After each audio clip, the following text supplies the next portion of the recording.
I came to Jazz Connect to get re-energized, to get rejuvenated. Of course, I came to New York. I came to Jazz Connect because it's tied up with the Winter Jazzfest. Came to Jazz Connect. It's actually my first ever conference at all. To hear some of the talks and definitely do a little networking. I came here because it's called Jazz Connect, and I wanted to connect with a lot of my old friends and meet some new ones who are involved in the jazz world.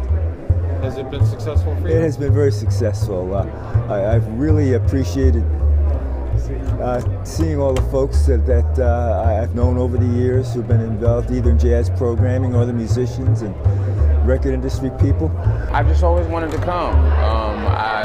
I've always heard the stories of IAJE, and it turned into Gen, I guess, across the country. And so I've always kind of wanted to be a part of that community and bounce ideas off of people and learn from people that know more than I do. This is my second time, and I was just talking about making connections with people and socializing and meeting your peers and your elders. And last year's experience, I really felt like, wow, this is, I really got to meet some people I never would have normally met, and I said, it's good for me to do that more than I normally do. So I said, I'm going to do it again this year. I know it's important for me to be here. I wanted to meet people from the jazz community to connect, and also to promote my future CD that's coming out under the same name, Bridges from the East. I came to the conference because I kind of come every year to sort of stay in touch with what people are thinking about and talking about in the community that I'm part of. The most touching thing for me was at the plenary yesterday afternoon, and Bruce Lundvall spoke from his wheelchair. And because of his health condition, it was very difficult to understand him, but his humor really came through it all, and his legacy.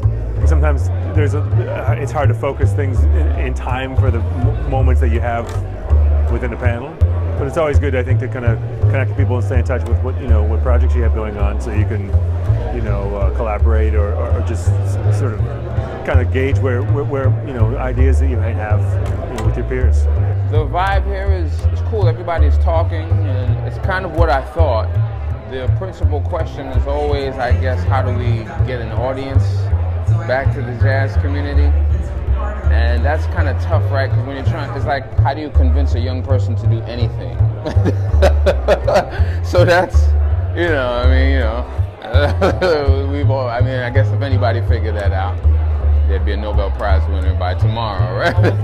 Piggybacking off of APAP is a great idea because it's hard to get everyone in one place at one time, and taking advantage of people being in one place for APAP is a great idea. I think it's a great idea. I like the venue this year. I like that it was moved to a different venue, and I felt like it was nice to have everybody kind of under one roof, and not that anything was wrong with it being in the Hilton or the Sheraton, but I like the idea of it in one place, and it was nice to see the community and see people and reconnect with folks, and I appreciate it. I appreciate him taking the time to put it all together.